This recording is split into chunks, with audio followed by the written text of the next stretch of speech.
ये रही एक डरावनी, भूतिया और रोमांचक लंबी कहानी।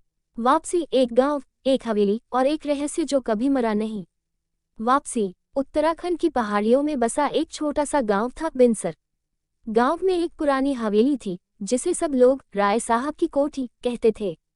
अब वह वीरान पड़ी थी, लेकिन किसी जमाने में वहां जमींदार राय बहादुर विक्रम सिंह रहा करते थे। कहते हैं, एक रात को उनकी बेटी सुहानी अचानक गायब हो गई थी बिना किसी सुराग के। उसके बाद हवेली को ताला लगा दिया गया और राय साहब ने गांव छोड़ दिया। गांव वालों का कहना था कि हवेली में रात होते ही अजीब सी चीखें सुनाई देती हैं। कोई दीवारों के अंदर से खरोंचने की आवाजें, कोई रोने की तो कोई हंसी की। 20 साल बाद आरव, एक 28 साल का पत्रकार जो दिल्ली में रहता था, उस गांव पहुंचा। वो इस हवेली पर एक डॉक्यूमेंट्री बनाना चाहता था। अंधविश्वास के खिलाफ सबूत लाना उसकी आदत थी। गांव वाले उसे मना करते रहे, लेकिन वो नहीं माना। एक रात का सामान लेकर वो हवेली के अंदर चला गया, अकेला।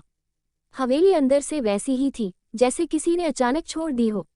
दीवारों पर धूल जमी थी, पर सुहानी के कमरे में सब कुछ वैसा ही था। बिस्तर, आईना, टेबल पर एक पुराना गुड़िया। रात के 1:17 बजे अचानक आईने में किसी की परछाई दिखी।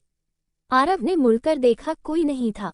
तभी पीछे से एक धीमी आवाज आई, तुमने मेरा पायल देखा? आरव का खून सूख गया। उसके हाथ से कैमरा गिर गया। आवाज फिर आई, अब की बार और पास से, मुझे मेरी गुड़िया लौटा दो। गुड़िया उसी कमरे की मेज पर रखी थी, पर अब वो वहां नहीं थी। अचानक कमरा बंद हो गया। आरव दरवाजा खींचता रहा, लेकिन दरवाजा नहीं खुला। दीवारों से खरोंचने की आवाजें आने लगी। आईने में अब साफ दिख रहा था, एक लड़की सफेद कपड़ों में, चेहरे पर खून और पैर में सिर्फ एक ही पायल। आरव बेहोश हो गया। सुबह गांव वाले जब हवेली पहुंचे, उन्होंने देखा दरवाजा खुला था, पर आरव वहां नहीं था।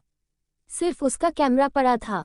कैमरे में आखिरी रिकॉर्डिंग में एक आवाज थी, मुझे मेरी गुड़िया लौटा दो। योजक चिन्ह, योजक चिन्ह, योजक चिन्ह। अब कहते हैं, हर नए अमावस की रात को हवेली में एक कैमरे की लाइट जलती है और कोई पूछता है, तुमने मेरी गुड़िया देखी?